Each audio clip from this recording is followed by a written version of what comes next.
Feelings of isolation, depression, anger, hurt.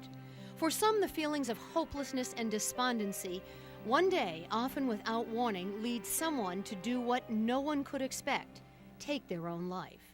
He had a couple of drinks to supposedly help with this bad thing that had happened, and he came home and he shot himself. 12 years ago, 23-year-old Matthew McMahon, after an auto accident, came home and took his life. His mother, Mary Pat McMahon, says there were no obvious signs of trouble. Matt had a great new job.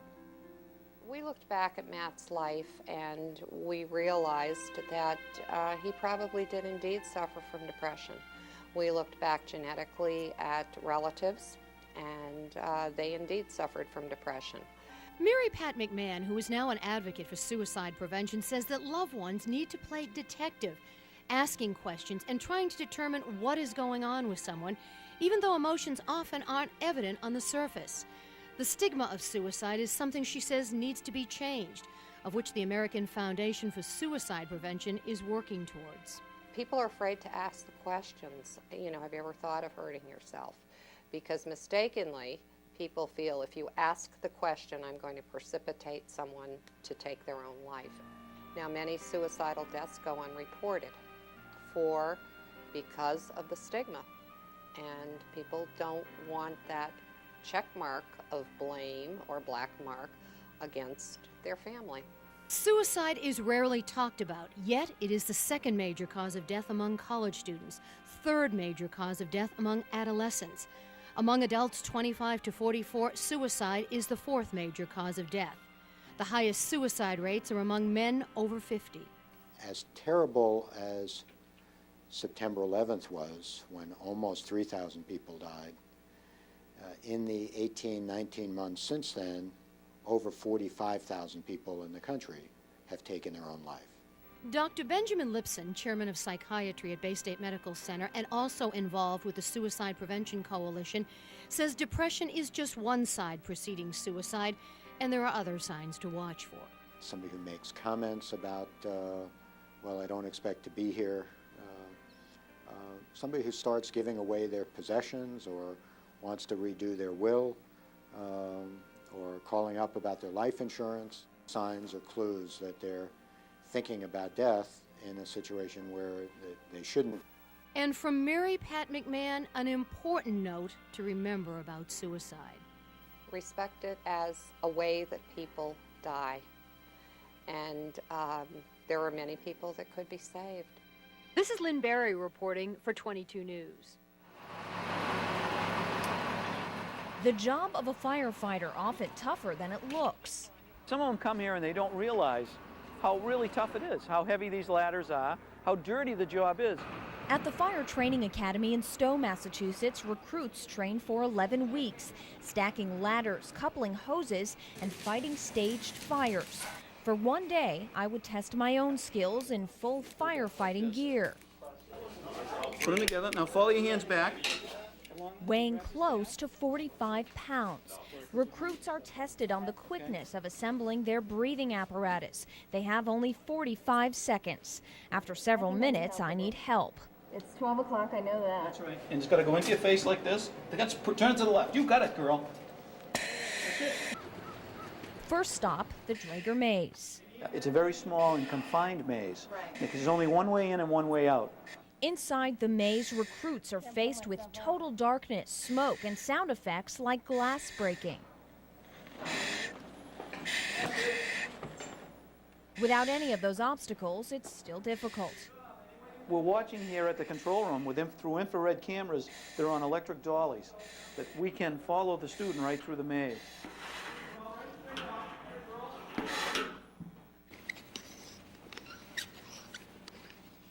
My next task, to couple some hoses without tangling them.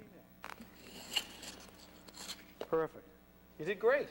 It's unusual because most of the time people are escaping from a burning building and the firefighters are going in, so the firefighters see the horrendous damage that fire can do. West Springfield Fire Chief John Flaherty stresses the importance of escaping a burning home or building as soon as possible without any delay. It took my next task for me to understand exactly why. This is the 4-story burn building where recruits must enter an actual working fire. It's made of refracted concrete so that it can withstand fire after fire without any structural damage.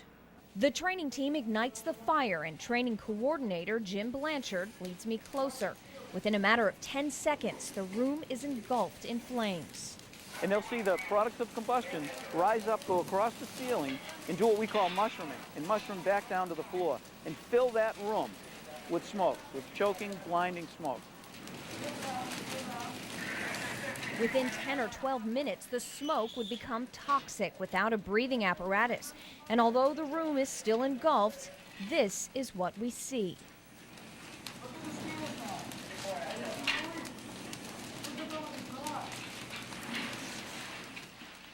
You can't see anything, so you have to operate with your hand. And to stay acclimated, you have to put one hand on the wall and keep it there at all times. And with the other hand, you feel out the victims. Then an unexpected burst of fire seeps beneath a side doorway.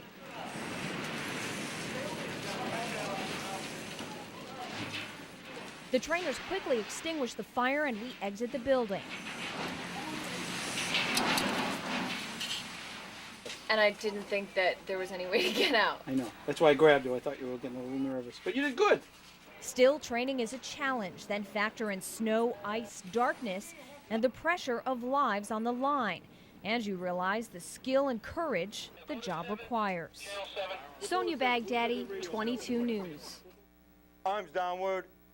Ooh, about face.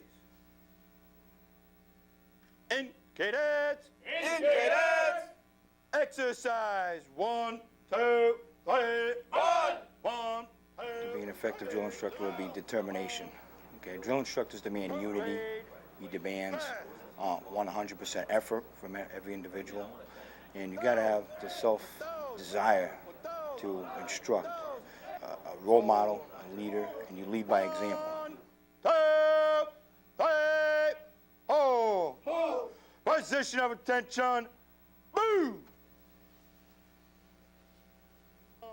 Noticing the group of inmates coming through the T, that the drill instructors marched through the T. I was inspired by those drill instructors to do something more than just turn a key and work as a correctional officer every day. Stand at ease. Give me an example of a combined command. Combined command, sir.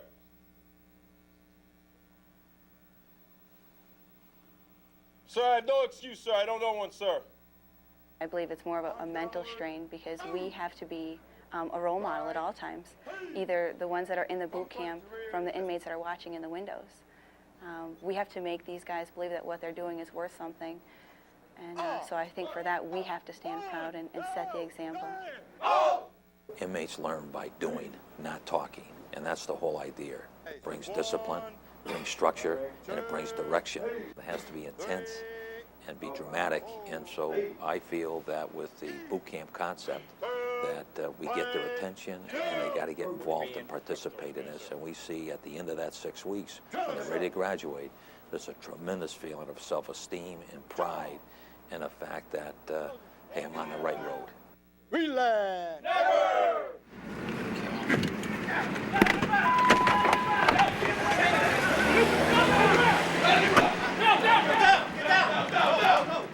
Calls to the Holyoke Police Department tipped them off to Rodriguez grocery store. A warrant was secured and the search for illegal drugs got started fast and furious.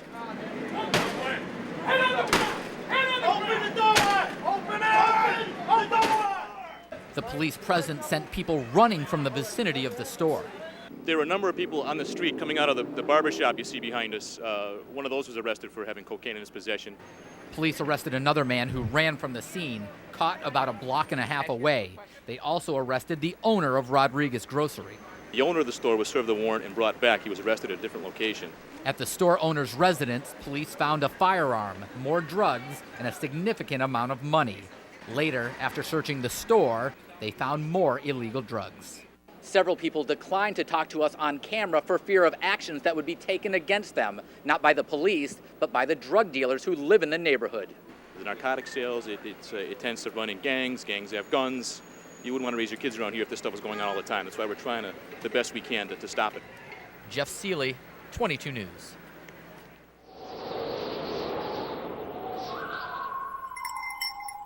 Say goodbye to frizz and flyaways. We switched the conventional hair dryers at Tangle's Salon in Westfield with new high-tech ionic ones. But are the new Ion Shine dryers a sure shot? Volunteers Jennifer and Kirsten gear up for the test. One side of their hair to be dried using a conventional dryer, the other with the ionizing. On Kirsten, we try IGEA's Ion Air, and on Jennifer, Conair's Ion Shine. Both products claim users will see softer, fuller, silkier, shinier, smoother, and healthier looking hair, with less frizz and fewer flyaways. And some claim to cut drying time up to 50%.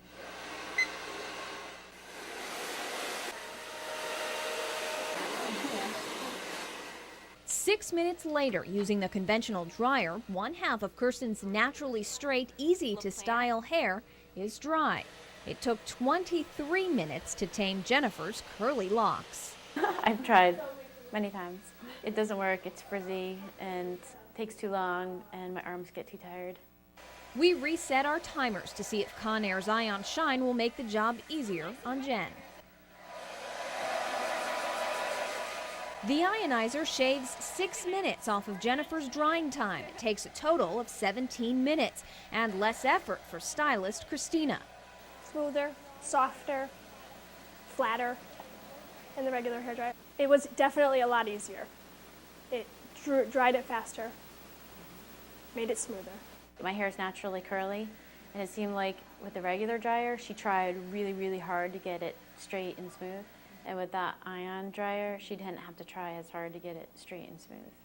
IGEA's Ion Air saved only 30 seconds for Kirsten, and the dryer seemed to have the opposite effect than the maker claims.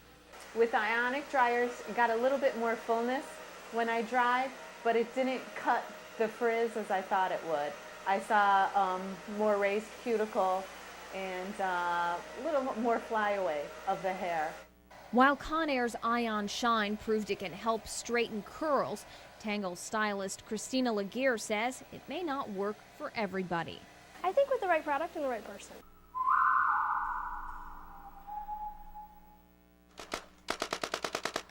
"1 a.m. Friday morning, subjects shooting paintballs in downtown Springfield hit at least one pedestrian at Chestnut and Liberty Streets. When you do get hit by a paintball, it's very similar to being snapped by a wet towel, is what I say. It hurts quite a bit for about 3 seconds and then fades. Paintball is a growing sport with over 11 million players each year nationwide. Some say incidents of misuse with paintball equipment are giving the recreation a bad name. 99% of all the people who play paintball play it for fun, camaraderie, fellowship, exercise, fantastic exercise. Tony Renzulli, owner of Agawam's Madman's Realm, has been playing for over 12 years. He says any licensed paintball field, such as this one, has strict supervision. And here at Madman's Realm, safety comes first. Players wear a mask, gloves, and even a chest protector. Once the players leave our safety area, their masks have to be on at all times. Their equipment has to fall into specific safety and velocity parameters. Our referees are strict in following all of these things and keeping on top of them throughout the day. These rules, when they're not followed, could cost someone their eye or their ear. Renzulli says, as with any piece of sporting equipment, when placed in the wrong hands, harm can occur. There is absolute potential danger. On your mark, get set. Start shopping. You last-minute shoppers know who you are.